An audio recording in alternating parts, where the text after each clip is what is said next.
My name's Carla, and in this topic we're going to be covering about baby P, Peter Connolly, a child who was murdered by his parents back in 2007. The devastating death of Peter Connolly, the 17-month-old baby known as baby P. Peter was cruelly killed in the hands that were supposed to love and care for him back in August 2007. He was attended to over 60 times and failed by the frontline services. Due to this, the impact of this child's death was felt massively on the front line. In this presentation, we are going to cover how this could have been prevented, what protocols could have been used, and how to stop this ever happening again to another child. Welcome. My name is Shafiq, and I'm going to go to critical analysis on baby P.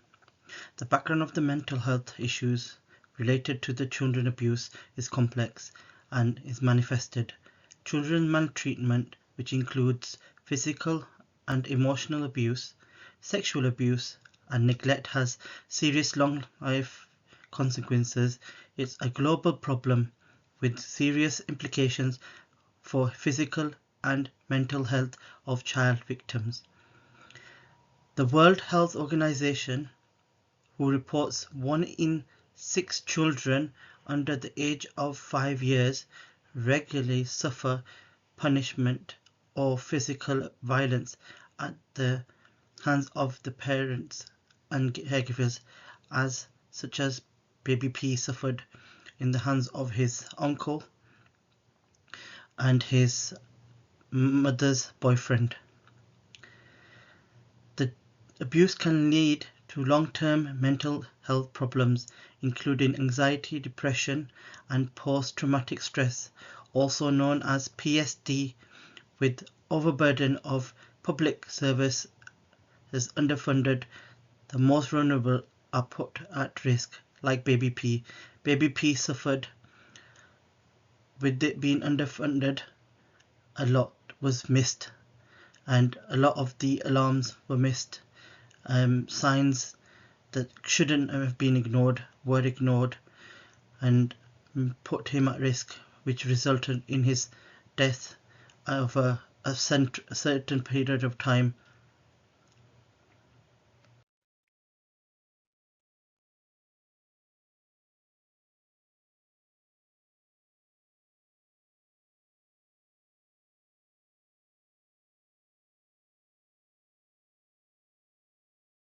Here we're going to talk about the statistics of abuse. This was recorded by World Health Organization in 2020. A study was done, and the results of abuse that was registered.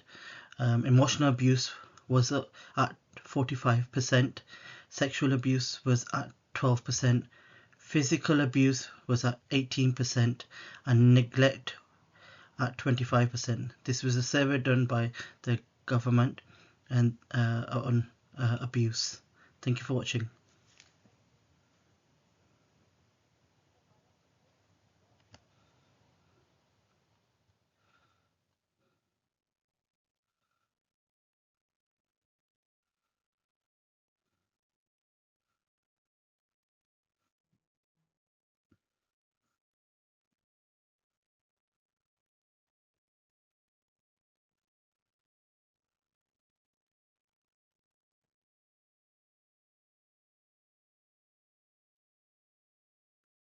Hi, my name's Shafiq, and I'm going to cover the key issues on baby P's: safeguarding, exploitation, malnutrition, neglect, and mental health.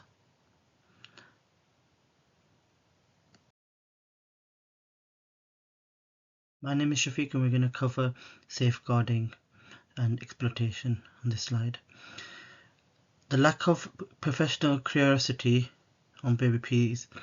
The agency were willing to accept the mother's account of her care, ignoring the severity of injuries that baby P had accumulated. Failure to commence effectively. There were There's poor flow of information amongst the agencies, leading to missed opportunities for intervention for baby P. Working together to safeguard children, the statutory guidance aimed to protect baby P and other children. Support of multi-agencies working in and joint up approaches to child protection was failed. The exploitations. Baby P, in the case of Baby P, has raised significant concerns about the handling of child protection issues, particularly in relation to exploitation. The inquiries into Baby P's case found that the failure to protect him was due to poor practice by health professionals, social workers, police, and lawyers, rather than a systematic breakdown. Despite being on a child protection register for the final 8 months of his life, there was pervasive belief that his injuries were accidental. Thank you for watching. It's Claudio Dilemma, and I'm here to speak about 3 key elements on Peter's ongoing suffering. And the first one is malnutrition, which Peter continued to lose weight and look unwell and show visible signs of deterioration. So when a child is malnourished due to neglect, it affects not only physical growth but also their immune system. It affects their energy levels and overall the ability to thrive. In Peter's case, malnutrition was a part of a wider pattern of physical and emotional deprivation that contributed to his vulnerability. So also neglect was central to Peter's circumstances. Neglect is not just about failing to provide food. It involves failing to meet the child's basic needs, safety and medical care, emotional warmth, hygiene, and protection from harm. Peter lived in an environment where he was repeatedly injured and not taken to medical appointments constantly, and left without adequate supervision. So, neglect can be just as harmful as direct physical abuse because prolonged exposure affects a child's development and sense of security and physical survival. With him not being fed properly and being basically rejected, it also affected his mental health. So, both in caregiving and in professional decision making, Peter's mother and her partner were reportedly to have a complex psychological and behavioral problems, including issues that related to emotional instability, aggressive behavior, and possible untreated mental health conditions. So these are factors that contributed to a chaotic home environment that placed Peter at extreme risk. Mental health challenges do not justify abuse, but they can impair a caregiver's ability to respond appropriately to a child's needs. It can be influenced by cognitive bias or emotional pressure, which can affect their judgment, especially when they're dealing.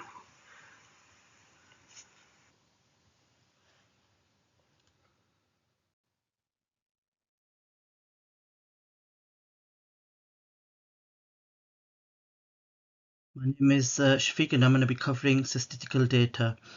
The data that was taken in 2019, witnessing domestic violence, abuse and emotional abuse were the most common type of abuse that was accounted. Any abuse was at 20%, emotional abuse was up at 10%, physical abuse was at 9%, sexual abuse was at 9%, witness abuse or violence of abuse was at 10%. This is recorded in England and Wales, ending March 2019.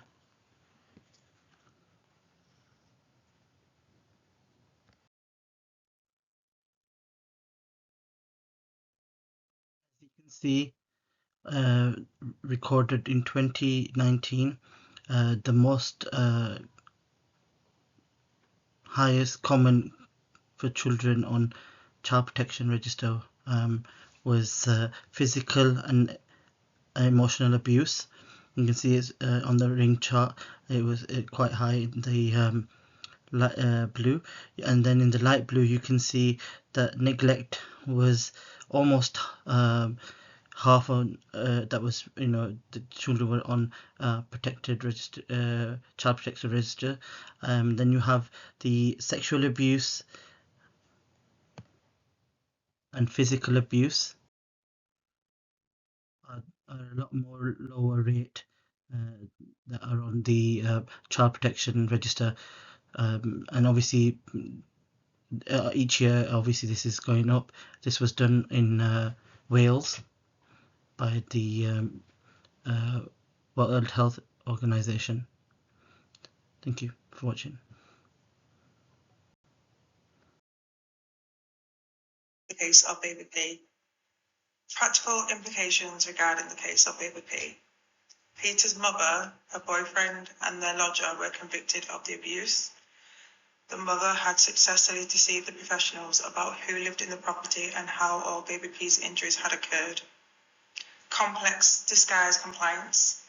Baby P's mother was cooperative, all while concealing her abuse and what she did to Baby P. Her partners were violent and were also in the presence of the home where the child had lived. Professional experts trusted her explanations, and the abuse of Baby P apologies was overlooked. Professional and HCP perspectives.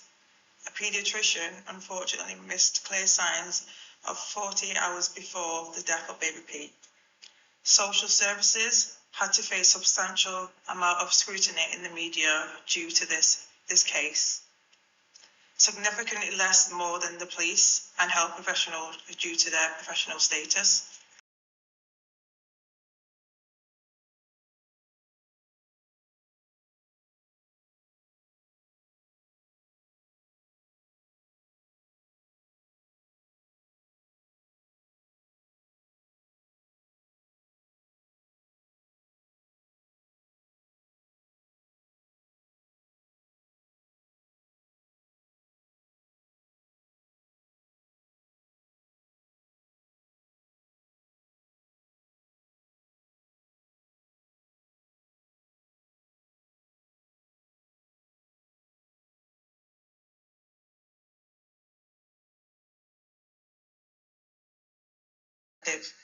Social workers felt as though they were being scapegoated and not supported during this case due to the media backlash. This case created a lot of backlash and fear amongst status of professional social workers, and the demands were, of course, exceedingly high due to this case.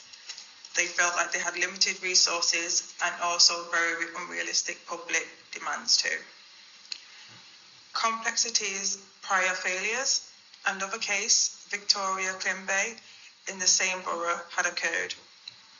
Questions were raised about this, whether the lessons were learned prior to this whole case with Baby P. The significant rise in defensive practice referrals in children being placed in care systems. The case created backlash and fear culture among professionals and also social workers. What we found in regards of this case is that a lot of children have been overlooked when it comes to the abuse of their loved ones and the person who's meant to care for them. Hence why this now I feel like is being presented more, and a lot more cases are being found out. And in regards of social workers, I think they're being not held accountable, because however this situation is a whole rounder. It's not just down to the social workers, It's, however, in fact, the paediatricians who missed 48 hours before his death, the clear vital signs of baby P.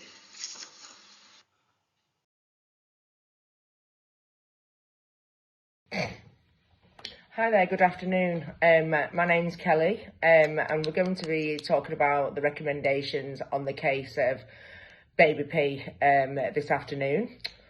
The recommendations of the workload management. Recommendations were made to address unmanageable caseloads of poor working conditions for social workers, recognising that time is crucial for effective children in protection work.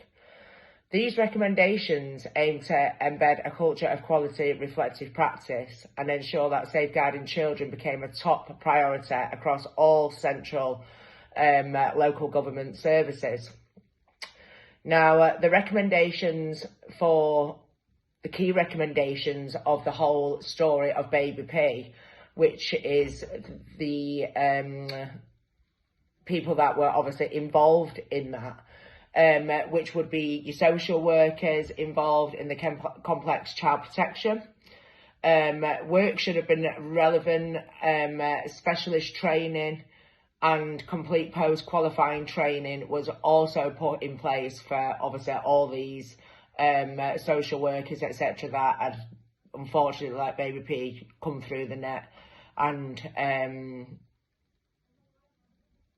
we don't want this to happen again. This is why these recommendations were put into place for retraining, so no little child should ever go through this again.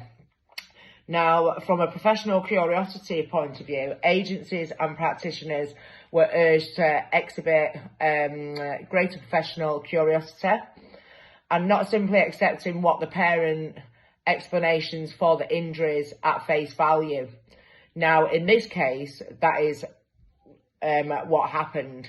Everybody listened to the parent. Not one, member from any authority questioned what the mother was saying with regards to baby P. So all these keys were recommendations were put into place so this would not happen again. And we live in a society now where we live, prevention is the key, and that's what we want to try and do going forward, preventing this ever happening again to any innocent, vulnerable little child. So yes, that's the recommendations that was required. So thank you very much.